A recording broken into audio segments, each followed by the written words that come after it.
I'm gonna break your shit too on GP.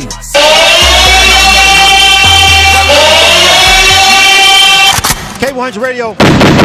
We live right now, man, at the day party, man. Swerve Grill. You know what it is, man. Rock with us, man. You know, we out here. It's crazy, man. This shit is packed, man. Shout out to the link, man. Shout out to everybody that's out here, man. DJ Kamillion is over here checking in with us, man. You know what it is, man. What's happening, brother? Welcome to K100 Radio. What's up, bro? What's going on, man? Shout out to K100 Radio. Shout out to the link.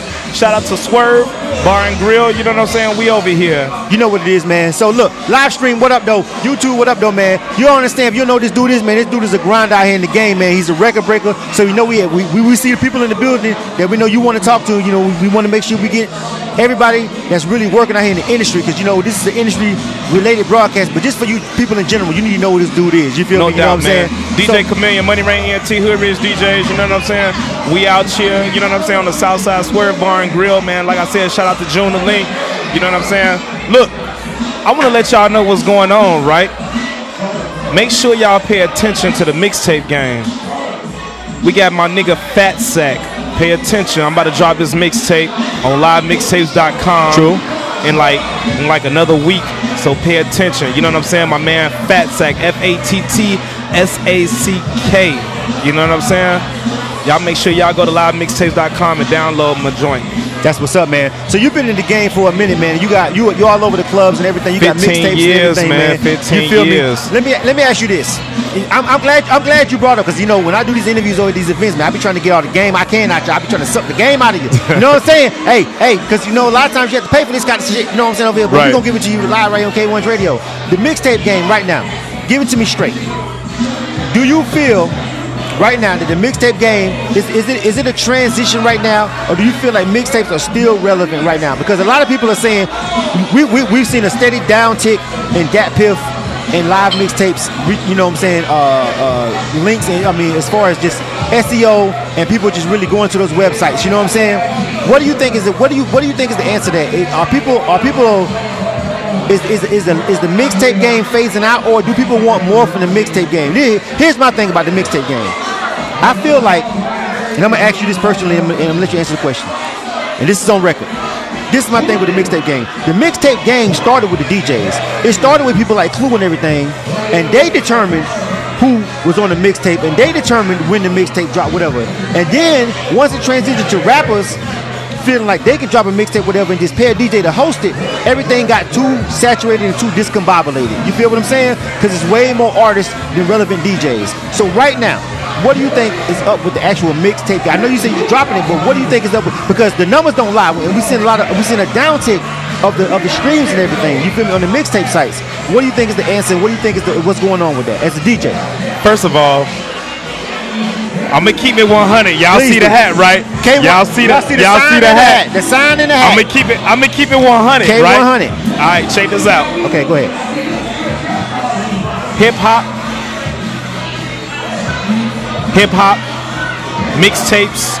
The culture of hip hop started with mixtapes. You know what I'm saying? And like you said, shout out to DJ Clue. Shout out to people like that.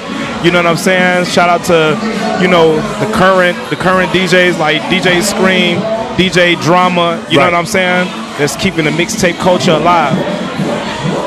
One thing about it, I don't care what happens, artists always come back. They always come back to mixtapes. They always come back. They always come back to the real essence of hip hop, which is mixtapes. You feel me? I think what happens is they try to maybe they try to get away. They try to get away from the true essence of hip hop, and sometimes they come right back to it. You know what I'm saying? I think a lot of the new generation, they really don't have a lot of the old school artists, like really, or DJs really explaining to them like where hip hop really came from, how it started. So they really don't understand. You know what I'm saying? But at the end of the day, somewhere in their you know, while they're working, you know what I'm saying, they figure it out and they understand that mixtapes actually helped a lot of fucking artists. I can name so many fucking artists right now, man, that mixtapes have helped. You know, a lot of your artists right now, I can name one artist right now that didn't make it off of mixtapes. That's Ludacris. Right. That's true. Outside of that, everybody. Even Kendrick came through the mixtape game. Everybody have made it. I don't know if Cole. Through I mixtapes. don't know if Cole really had a lot of mixtape game. I think Cole got a regular deal and then just kind of took off. I would say Cole, but Kendrick actually went through the mixtape game. Drake definitely went through the mixtape game. You know what I'm saying? You feel me? So I mean, at the end of the day, Wayne, Gucci, yeah, Wayne, all these guys. You know what I'm saying? Rocco. Right. You know, I mean, all of these new artists now, they've made it through mixtapes. You know what I'm saying? So I think the mixtape game is still alive and ready. I think the thing is that a lot of these new DJs that's coming up, I think they need grooming. Well, funny that you should say that. I'm gonna give a couple shots fired before I say this. This is live, this is recorded, and we posting this shit on YouTube. You know what I'm saying? Here's the thing, Kamillion, with the DJs. And I got 22 DJs on K100 Radio that do mix shows. You know what I'm saying? I've learned so much when I came, of course, you may not know it, but I came into the game as a rapper and a producer. I was an artist producer. That's how I stepped into the industry. You know what I'm saying? That's why I made my mark in the underground. Then I started this, and I became a program director of an independent radio station, and it worked for me. At that point, I had to start working with DJs. You know what I'm saying? I had to, because it only made sense for what I was trying to do. I learned a lot. I learned the dichotomy and the thought process behind what the DJ thinks.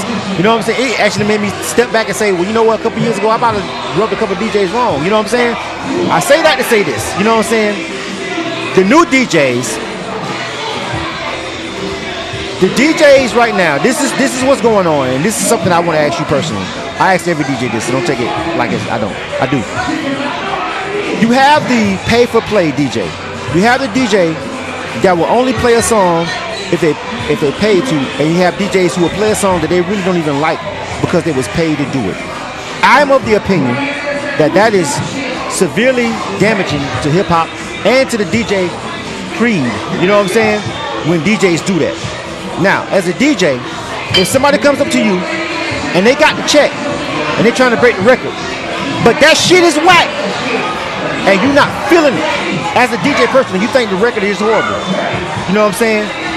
What do you do at that point? Because all the new DJs taking the check, and it's a lot of music that's surfacing right now, and I feel like the reason why hip-hop is devalued is because a lot of DJs chose to make the money and break the shit. I've had DJs tell me they broke records that's on the radio right now and they didn't even like them, but them niggas had a check.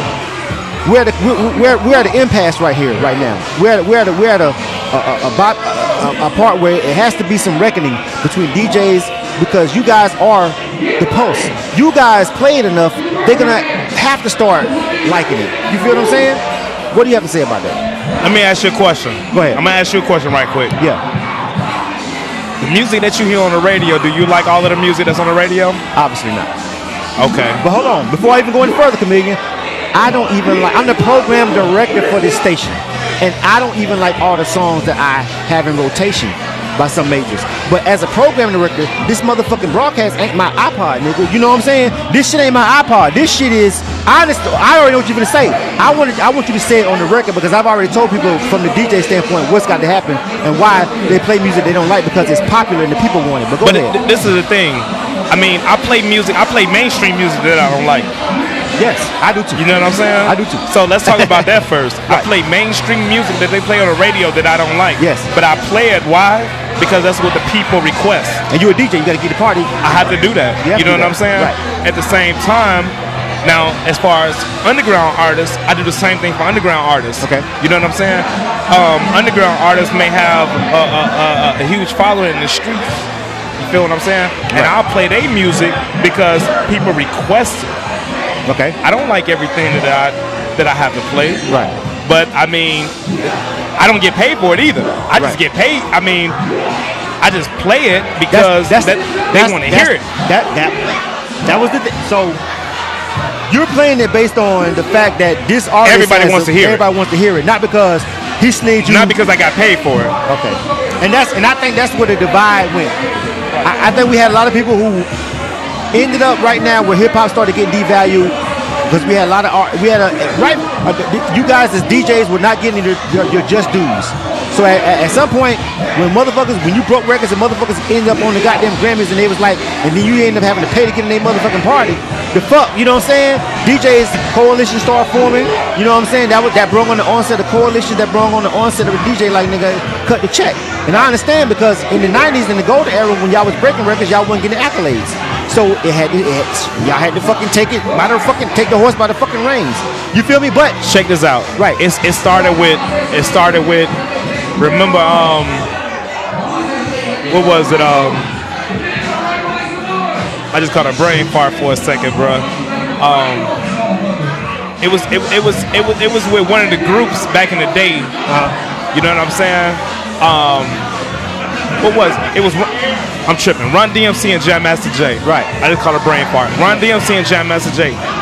Who was the DJ? Jam Master Jay.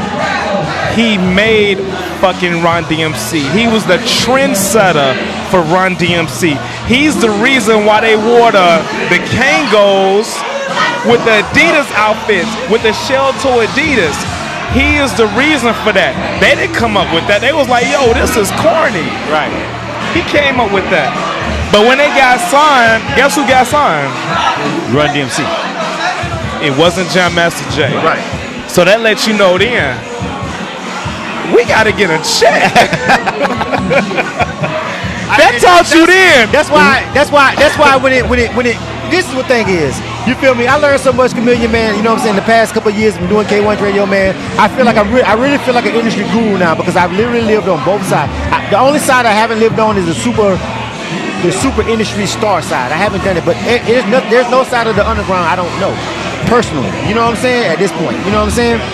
And I learned a lot about DJs and everything when I started doing this broadcast. And I sat down and talked with all my DJs and everything. And I got into the brand and I understand where it is that you guys are coming from with that. You feel what I'm saying? So I don't never fault DJs for that because a lot of artists don't understand. A lot of people think that if I pay you to book a party, I book Kamillion for a party, that I'm supposed to play what Kamillion likes. No, Kamillion's supposed to play what the fuck the crowd likes because he's getting paid to keep that dance floor jumping. And a lot of artists don't understand that. And so, you know, I'm not gonna lie, bro. It's gotten beyond it. You know what I'm saying? I mean, that's why you really won't hear me DJing in a lot of clubs.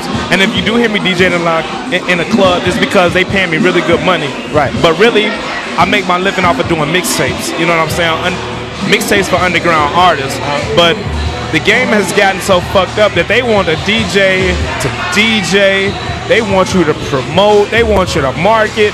Bro, they want you to wear like 5 or 10 different hats, bro. And I'm like, yo, we're DJs. Right. I'm not supposed to be the cook and... But hold up, pause. Now, listen YouTube and live stream. I'm really gonna blast this link because we have a whole bunch of fucking artists who say, man, fuck paying the goddamn DJ $2,000. That nigga ain't gonna promote your shit either. You see, I know you hear that all the time. You know what I'm saying? Go ahead, man. Tell them, talk to the people. Talk to the people for that. Right there, talk to the people. You say we not gonna promote your shit? The DJ's not gonna promote your shit? Because y'all hosting the nigga, you supposed to promote it. Talk to the people. Listen, let me explain something to you. And this is a business. It's a business. Every DJ that does a mixtape or, you know what I'm saying, that's behind the artist, it's ethical that you promote it. You know what I'm saying? Right. If you work in a club, it's ethical that you promote it. But listen, don't rely on me to bring 10,000 people to the fucking club. I just asked a promoter the other day. He said, well, damn, bro, where was all your people at? I said, bro, I gave you a half of a fucking discount on this shit. And you want me to promote it too? I'm not the main fucking promoter. I am not the main fucking promoter. Let me ask you a question. How many people did you fucking bring? You know what I'm saying? I flipped it on them. Oh, man, you know what I'm saying? We looking for a DJ with a following. I got a fucking following. I know everybody in fucking Atlanta. But you got to work to get the motherfuckers here? It's a difference between a promoter, a DJ, a fucking program director and radio host, or artist. it's lanes and everybody has to stay in their lane. I just wanted to get you on record as saying, listen, indie artists, listen, guys, listen to me. You are ultimately in charge of the promotion of your project. You pay the DJ to host the project, and if you got the budget, you should have the budget to have the promoter promote the project that the DJ hosted. Let me tell you something. You know what I'm saying? Some artists, when I do their mixtapes, I tell the artist, listen, if all you have the money for is just to pay me to host your project, don't do it. I can easily collect $2,000-$3,000 from you, but don't do it. If you don't have a campaign behind you, you can't get t-shirts made, business cards, flyers, mixtapes, pressed up, 5,000 mixtapes, put them in the streets. Don't do it. Stop. And I'm just keeping it 100 with you. You can pay me all this money, but my thing is this. I'm beyond that. I'm beyond the $2,000 or $3,000 that you pay me.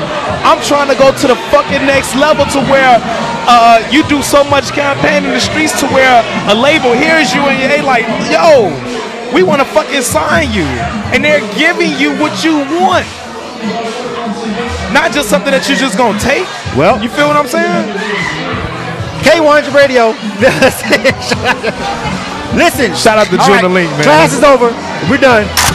Class is over. That's all the free shit you motherfuckers get. Everybody got to pay consultant fees after this point. We stopping right now. That's what we're cutting off. DJ Kamillion, Money Rain ENT, Hood Rich DJs, man. You already know what time it is. Give them the social media. Follow me at DJ Kamillion. That's at DJ K8 Million, like the $1 million that's in your bank account, man. That's for Facebook, Instagram, and Twitter. Holla at me. Make sure you holla at DJ Kamillion, man. 768-1288. That's my direct number, man. That's how real I am. Say it again. I was talking. 678-768-1288. That's how real I am. That's my number. I gotta go back and look at that because I don't even got this nigga number. That's how real shit is right now. K100 Radio. The Link ENT, Swerve Grill. Get here, nigga. You know what it is. Pause.